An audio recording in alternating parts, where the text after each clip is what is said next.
This week on Let's Talk Tech, we're going to be talking about Facebook's new Libra coin, Slack's stock going public, the Samsung Galaxy Fold being ready for release, and people not knowing what the heck their self-driving cars can and can't do. Let's talk tech.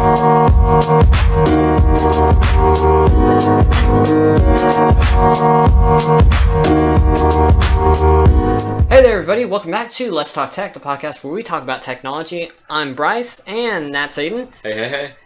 We've got a busy week of news. A really busy week of news. I'm excited, honestly. Usually we're only doing like one major topic. Yeah, and it's like, this episode, normally here on the show, we hit like one major topic, and then it's like, that fills up our discussion for most of the episode, and we kind of just call it quits because we've got too much. Yeah. Whereas, and normally there's not even that much to talk about because there's only one big or maybe two big news stories each week. Whereas this week there's just a wide variety of topics. It's really quite awesome. So much to talk about. But let's not focus too much on how much we've got to talk about. Let's actually get started. Get straight into it. And start talking about things. So what do you got for us? Facebook's Libra coin. Libra coin. You have any guess what that is? Probably some kind of cryptocurrency, if I have to be honest with you. Ding, ding, ding. It is a cryptocurrency. They are in the crypto market. Of course! They are in the crypto market. Another market Facebook is invading. It seems like a pretty bad choice to me. I'm not surprised, honestly. I mean, I'm not surprised, but like... Facebook just gets their dirty little fingers into everything, you know? Okay, I'm not surprised that they're in this market. I'm surprised that they're in this market this soon, though. Like, wasn't it just like a couple months ago that we were talking about how Facebook is everywhere and in everybody's market and in social media? Well, not just Facebook, Google too. Facebook, Google, all these big tech companies, how they're everywhere and just basically we are indebted to them. We are on all of their platforms, and now they're in cryptocurrency. Of course, and I mean honestly though. We're saying we're not surprised that Facebook is getting into this market, because Facebook gets into everything. But I'm also surprised because Facebook was like the last major Silicon Valley company that I would have expected to get into the whole crypto thing. Yeah, I would have expected Google before Facebook. Oh yeah, definitely. Same here. Because like, I don't know, Facebook's been fighting a lot of bad press recently. Yeah. I mean, it's been about a year since Cambridge Analytica. Then we had the whole moderators thing with their poor Facebook moderators. Remember that? I mean, Facebook's been... Anytime there's any kind of negative story on Facebook, it just gets... They get ripped to pieces. And so, cryptocurrency is kind of a somewhat shady industry, honestly. Yeah, so let's talk about what we know so far. So what we know about this is very little. I mean, what we know so far is it's meant for everybody. Like a product would be, like every other cryptocurrency, and it's meant for people who use Facebook. So wait, is Facebook trying to make the argument that every other cryptocurrency out there is not based for me? I guess. I don't know. It seemed a little bit weird that they're specifying it's for everybody. I mean, I guess I understand it. They want a lot of people to use it, but you don't really have to tell us, hey, you should use this. We want everybody to use it. You're included. What are they trying to do? Make cryptocurrencies like the newfangled thing by making it easy to use? I mean, come on. Cryptocurrencies have always been a nerd type of thing. I mean, not the average person uses those type of things. Yeah, I mean, that's one thing. I don't know how many people are going to use this. Because the main thing with cryptocurrencies is being anonymous. And is Facebook going to have that ability to be anonymous with this? With the government breathing down their necks, basically, and saying, hey, why are you in every market? Are they really going to let them be anonymous with all these deals? I'm going to say no. Yeah. Because, like, I'd be surprised if Facebook took the privacy approach, honestly. Because Facebook, like we said, they are in a lot of hot water recently. And like you said, the government's right on their neck right now. I say they take a more user-friendly approach to cryptocurrencies, but they also forget the whole privacy thing. Because Facebook honestly doesn't know what the heck privacy is. I'm sorry. So then, is this really a cryptocurrency? Do they have blockchains? Are people other than Facebook going to be processing them? That's the main thing. That's the only other thing I can think of that really makes this a cryptocurrency. I don't think they answered that question, to be honest with you. They didn't really. I mean, I don't know. It seems we know very little about it. All I can speculate is it's not going to go well. There's no way this could go well for Facebook at all. No, I mean, they either get bad press and the product works out, or the product doesn't work out and they don't get bad press. Actually, they'd still get bad press regardless, because then everyone would just hit them for failing, honestly. It's lose-lose situation for them. I don't understand why they would do well, this. Well, cryptocurrencies in general just seem to be lose-lose. I mean, not too long ago, Bitcoin was, ooh, it's the newfangled thing. Yeah. And then... and then it reached one point and everybody's like, hey, I'm going to sell. Gone. Cryptocurrency. And the entire market just gone. Yeah, it's basically a stock market where you're not investing in a company, you're investing in nothing. You're investing in the stock. Yeah, you're investing in buzz and hype. It's it's not really a smart investment. I don't know. I don't see this. I don't think it's very smart for Facebook to get in this market in the first place. It seems not like something Facebook should be doing. I'm sorry if I'm being a bit harsh, but Facebook is not the type of company I'd be trusting with currencies. Really? No. I mean, but like we all trust Apple, we all trust Google. I mean, do you have Google Pay or Apple Wallet? Well, I do. Yeah. So I mean, honestly though, out of these companies, Google's kind of like the lesser of two evils when it comes to Google versus Facebook, because like, I don't know, I feel like I would trust Google way more, and I already do, than Facebook. I don't even use the main Facebook app itself, because I just don't trust them. Yeah. I mean, I don't know. I trust Facebook to some extent. I don't really think they're going to ever take my money.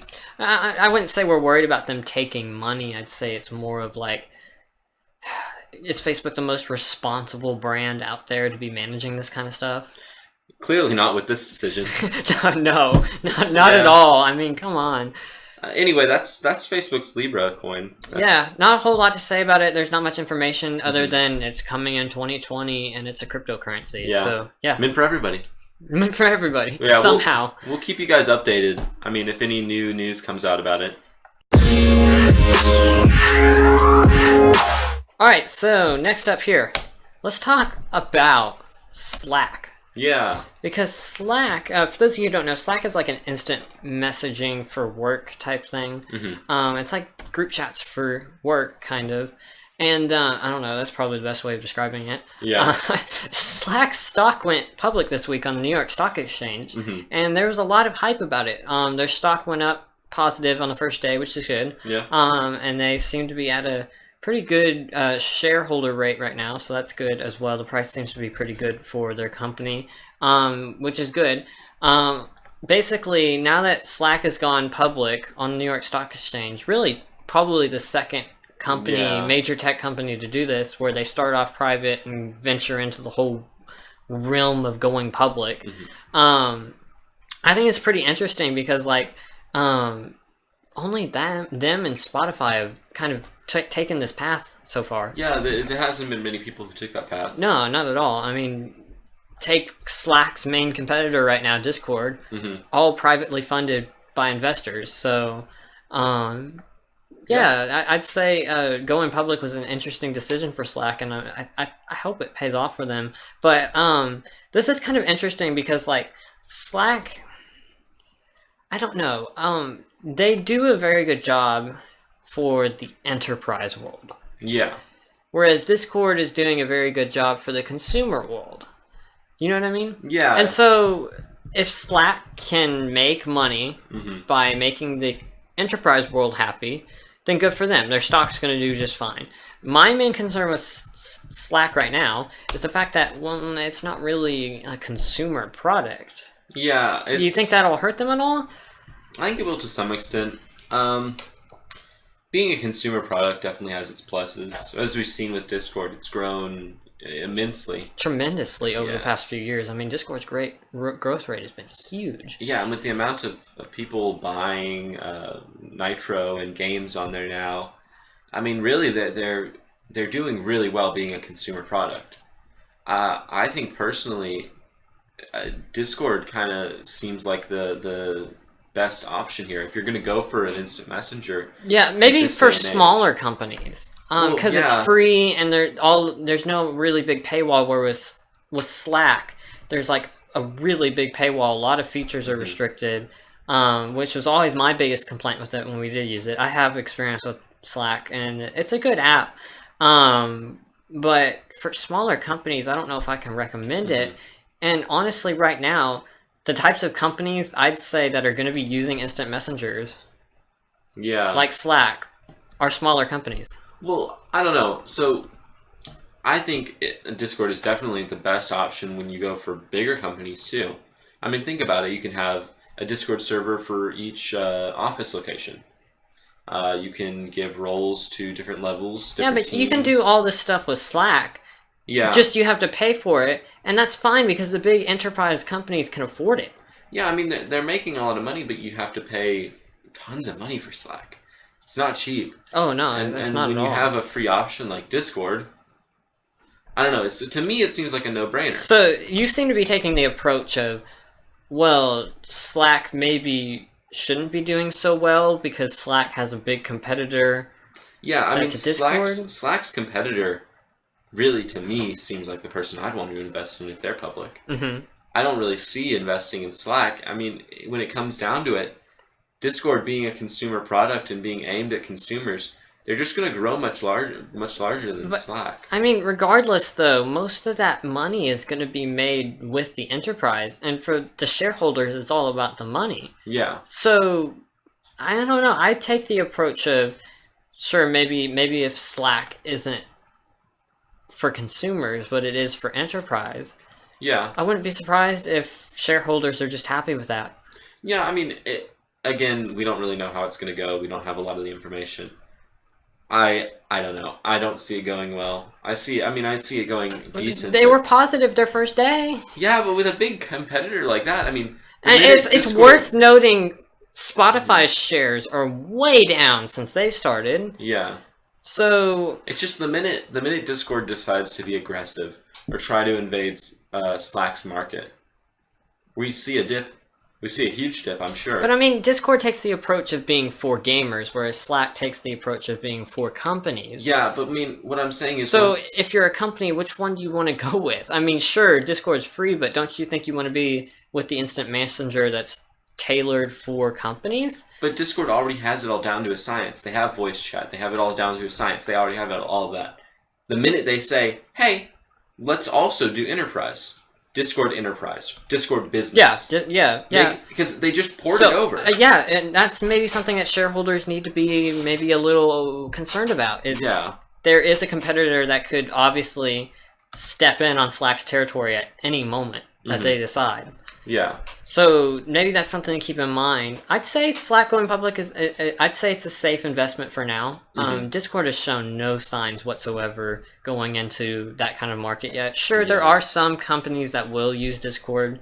We use it. Me and you use it. So yeah, quite a few. There's always going to be a couple companies using it, and even back before Discord existed, Slack was being used by gamers. Yeah. Discord saw Slack. The people who made Discord saw Slack and were like, "This is great. What if we made it but for gamers?" And made huge success with that. In this scenario, I see Discord having the hard part done. They have the difficult job of getting consumers on board done already. Now they move to business with a free product or a cheaper product. Fight Slack for domination in that market, and they have the whole instant messenger realm. And yeah, I'd say that's totally possible. The question then is, will Discord do that? And I'm not so sure yet. With Discord being privately funded, they clearly are doing okay. I don't see any reason why they would ever go public. I don't see any reason why they're lacking money. At any minute, they can make so much money off of their consumers by just introducing new payment features. And the fact that Slack is going public here, it indicates that they kind of need some more money to improve and grow larger. That's a good point. The fact that Discord is already doing fine, if they're doing fine now, if they really want to compete with Slack, go public. Discord, go public and immediately make tons of money off your stocks. And then just dominate Slack, because what's going to happen then? You just have more to burn. Yeah, and I can't really argue with some of the hypotheticals here. Yeah, we don't know all the details, so hypotheticals are purely what we can do. Yeah, and we're not giving any kind of investing advice or anything like that. No. I would say it's nice to see them taking some steps. It's nice to see that they're not dying. Mm-hmm. That they're still very active in the enterprise realm. Mm-hmm. And I kind of hope they stay that way, because they do provide a good service for enterprise companies. Yeah. And they are very enterprise tailored. The question then becomes, well, you've got a big competitor, you got to look out for that, and you got to make sure your shareholders know that you're willing to take that competitor on and stay alive in the market if they decide to come on in. Yeah. And that's the added risk of investing in this type of stuff. Yep. I mean, that's all we know there. I do have some fun information. Oh, really? Yeah, so we talked a while back about the Galaxy Fold. Yeah? And we didn't say too nice things. At first we said it's probably not going to work very well. Mm-hmm. We think it's going to get scratched up. And it didn't work very well. Didn't work well at all. No, the review units... They didn't even launch it! Yeah, I mean, it's not that they didn't work well. They straight up, after a couple days of use, didn't work. So, after taking a break and kind of going back to the design, Samsung's display vice president has gave the gleaming response of most of the display problems have been ironed out. This is a real quote from their display vice president.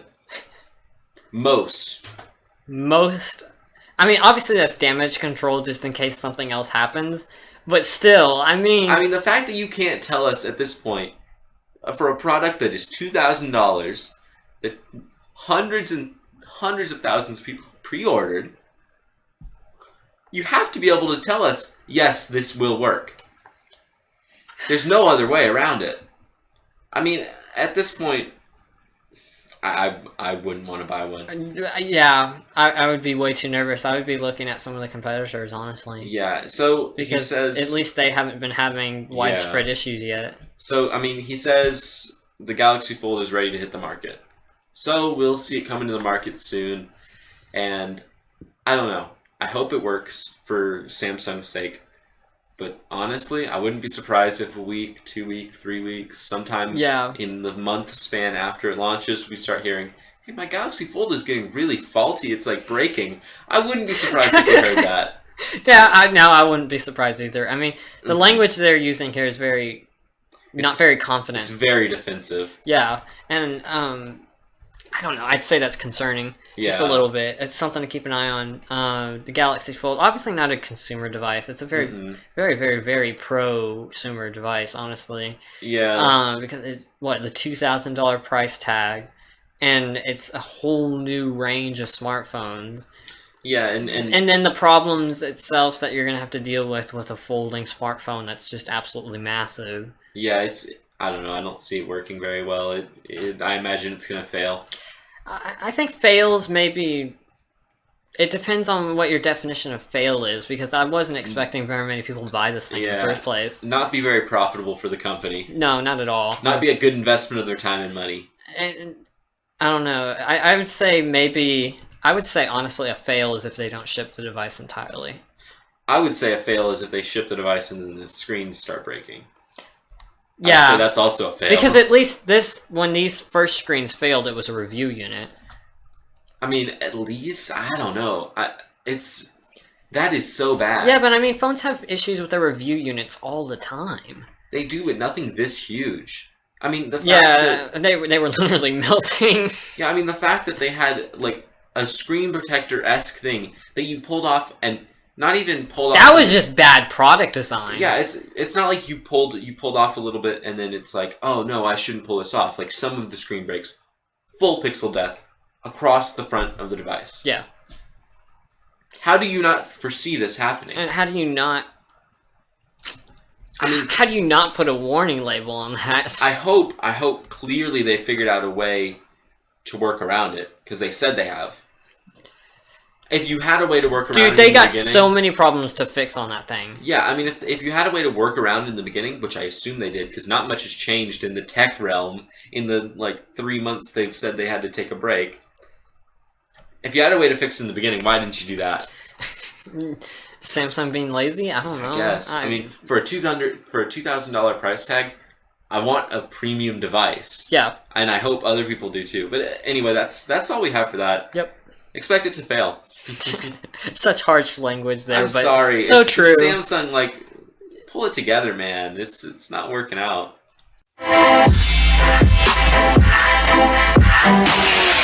All right, so next up here, let's go ahead and talk about Google, because gotta talk about Google at least once every episode, honestly. Yeah. Gotta get our weekly Facebook and our weekly Google talk. Exactly. And YouTube. Are we doing YouTube this week? You really can't avoid... Yeah, we are. Oh, yeah. Yeah, we are doing YouTube this week, so you really can't avoid these companies. I'm sorry. Yeah.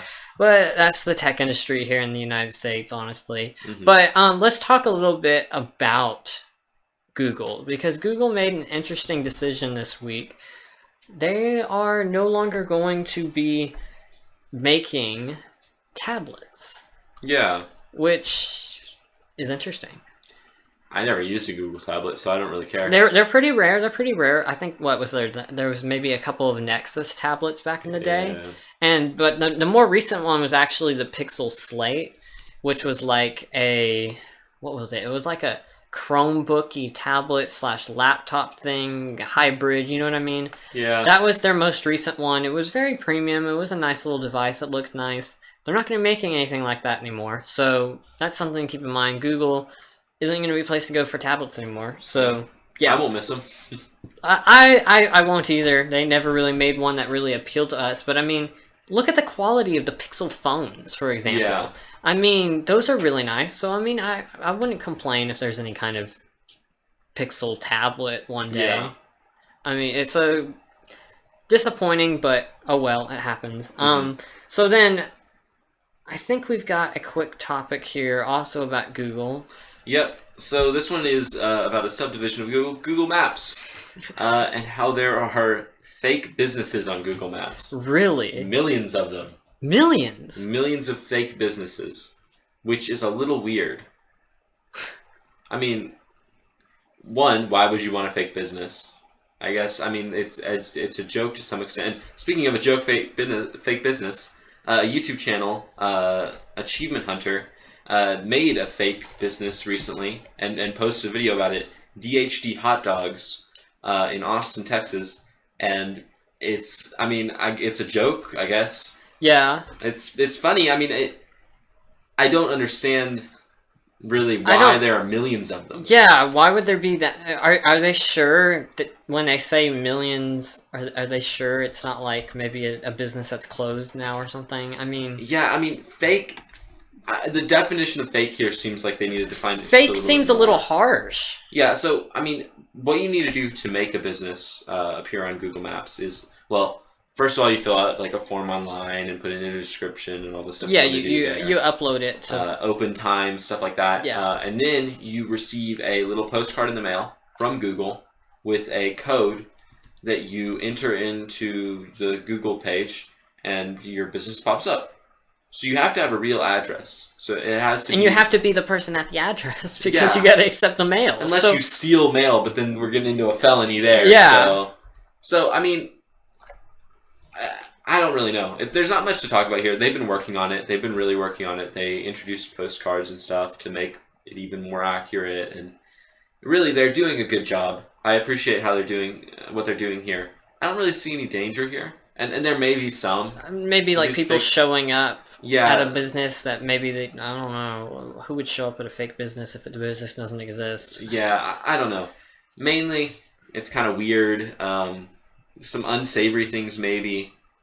That's really all we have there. They're trying to fix it. But next, our weekly YouTube. No! Self-driving cars. Oh, sorry. Yeah, self-driving cars. Let's talk about self-driving cars, and then we can diss YouTube because we've got some thoughts on YouTube. I want to start making YouTube angry again. So, we have so many discussions about self-driving cars. They're really neat little things. But there's this interesting report actually out right now. Mm-hmm. A new study suggests that the people don't really understand what self-driving cars can and can't do. Yeah, it's a little weird. I don't know. I mean, I guess I sort of understand it. Self-driving cars have kind of been a mystery and they're new, so it's understandable. But to some extent, I think where the main confusion is here is the fact that they don't really know if they can stop you while your self-driving isn't on, Well, I wouldn't say that's the main point of confusion. Maybe the study's a little bit mistitled. I think what people are most confused about isn't necessarily self-driving cars. I'd say it's driver assistance stuff. Like, in your BMW, for example, maybe it has, like, help assistance with braking or something like that. Yeah, that's what I mean when I say that. Yeah. When, like, if your car can take over for you in a dangerous situation, which most can. And it's helpful. A lot of them can, and it is helpful, and it's also very concerning because then you got to wonder, well, what happens when something breaks? Yeah, I don't know. We've gone into this already. That's all we wanted to mention for that, I believe. Yeah, I mean, we're not going to get into the ethics of it or what. But let's talk about autopilot in particular. Okay. Tesla autopilot, the self-driving, well, pseudo self-driving function in Teslas, because don't you think the name is just a little confusing? It definitely is a little bit confusing. I mean, autopilot, but then it's like you have to be ready to take over at any minute. So, and then it's like you can only use it in certain situations. It's not fully. It's only on like freeways and stuff. Yeah, I mean that's more of a legal thing, I believe. The fact that you have to be able to take over. It seems because like think of what other autopilots are there out there. Well, airplanes have autopilot functions, and obviously they have a pilot and a co-pilot to take over that stuff. Take over at any minute. At any minute. So yeah, I'd say that's right. But a lot of people, they see autopilot and they think of going autopilot of something functioning entirely by itself. Maybe Tesla needs to reconsider a name, and this report seems to be backing that up. Yeah, maybe. I'm not sure though. I think their name is okay. Again, with autopilot, you kind of know. I mean, it's a cool name. Don't get me wrong, but like, it's a little concerning that people are getting confused about what these car systems can and can't do. Yeah. And Tesla isn't helping making the confusion any less. They've been pretty they've been educating their people who buy their cars. Well, yeah, the Tesla fans are all very dedicated, and they know what the cars can and can't do. Well, not even that. I mean, they have a tablet that informs you about all this stuff. Yeah. Inside the car, that you read it. Yeah. You agree to terms and conditions. You're supposed to read all this. But I'm talking about the market in general, not just Tesla. Yeah. Tesla has its own little confusions here and there. At this point, and they're still working on developing their stuff. So then, like, well, if there's a little bit of confusion in Tesla takes a whole different approach. They're developing the autopilot stuff as they go. You know what I mean? But the thing is, if you don't know about the autopilot, if you're confused about it, and this isn't them being fed misinformation. No. This is them being confused. Yeah. If you're really confused about it and you're going to buy a Tesla or any other self-driving car, you're going to look it up. Yeah, you should probably research it a little bit. It's your duty to know what your car does. But think about the car community in general. When you're going to go buy a new car, I would say that, I don't know how to word this, Tesla has a different self-driving function than your BMW does, than your Acura does. The Acura are more driver assistance, whereas Tesla is really venturing closer and closer each day to the full self-driving capabilities. Yeah, hence the autopilot. Hence the autopilot thing. But, like, it confuses the entire market in general because it's like, well, what can my Acura do then?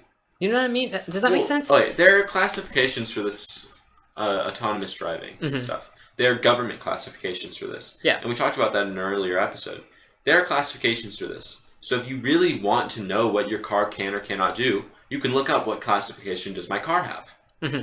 You can look all this stuff up. And that's my main argument here. If you really want a car, you can look it up. If you really want to get one of these cars, and you really want to know what a certain car can do, and you're interested in the car, it is your duty as a consumer to know what that product or what that car does. Because, I mean, you got to be an educated consumer regardless. Yeah. Honestly, I don't see if there's too much problem here. Maybe that could be a little bit clearer. But if we look at other companies who are selling products that are widely accepted, like Apple, they aren't clear with their naming schemes at all. Yeah, I can't tell what half their iPads do, or if they have Apple Pencil support, because they're all named iPad and they rename so much. Naming really, it comes down to you need to find the information out about the product. You need to be an educated consumer. And that's a problem, is a lot of consumers don't know how to be an educated consumer. Yeah. And that's one of the reasons why we do this show, is to help educate people and make sure they know about these things. Because it's confusing out there. It really is. You know? And so it's something to keep an eye on. I don't know. I feel like the best way to summarize self-driving stuff is the Teslas can do it sometimes when you're like on the freeways and stuff, and a couple other situations like that with like Sentry mode and the parking thing and things like that. Whereas most other cars right now, sure, there's Waymo, which is full self-driving, but that's not fully rolled out yet. Those are more taxis right now.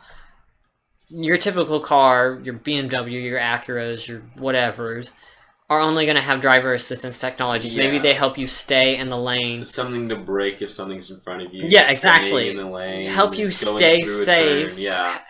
Help you make your lane changes, things like that. Whereas Tesla is really the big consumer thing out there right now that can really do self-driving well. Yeah.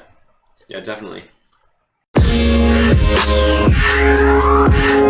So, it's time for our weekly talk about YouTube. Yes, it is, unfortunately. Yeah, well, I was a little bit premature in announcing that. Yeah, just a little. And we bamboozled you guys, don't worry. Yep, bamboozled. Joke's on you. We were just kidding. Oh, you trusted us, and now you don't. So... They're never listening to this show ever again. Yeah, how can they trust what we say when we just bamboozled them so hard? So, this week, we have some information about YouTube. They pulled an oopsie. YouTube did an oopsie. Another oopsie for YouTube? I'm not surprised. I mean, YouTube... They've done so much bad stuff.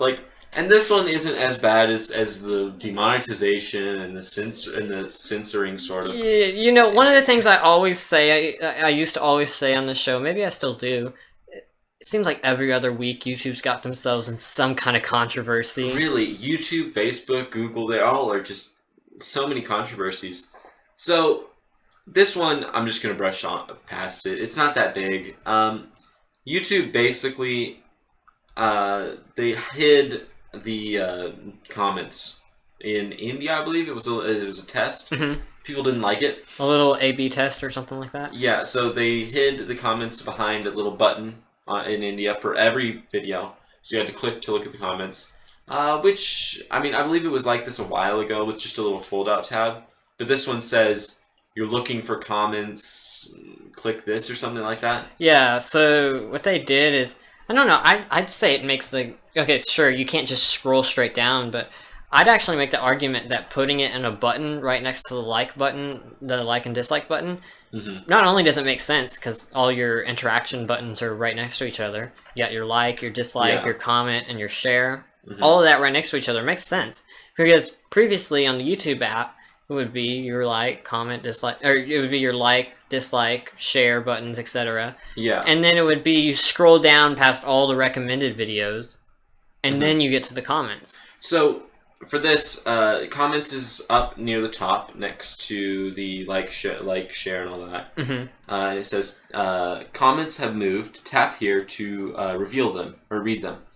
And then you can also go scroll all the way down to the bottom of the page. So is that like a little blue box that says it's that? just a little pop-down box. So it's just like a little advertisement letting you know that they moved. So so you don't freak out. And the comments, again, you can scroll all the way down, and it says looking for comments. Tap here. And then it shows you the number of comments for the video. You know, as much as I love hating on YouTube, this one makes a little bit... This doesn't feel like a controversy. People got really up in arms about it. Really? People got pretty mad at it because, one, they didn't tell us anything about it. Yeah, I was about to say, sure, it seems like a non-controversy, but when it comes to YouTube, YouTube is so bad. Yeah, especially at talking about things and letting people know what's going on. They run all kinds of tests all the time. Especially when they do something like this that's essentially silencing people. It's not silencing them completely. I don't know. But it's hiding what they have to say. When you're doing something like that... I'd make the argument that it's making the comments easier to get to. I wouldn't argue that. It used to be just scroll down and you look at them. I mean, this is just a little bit more hiding them.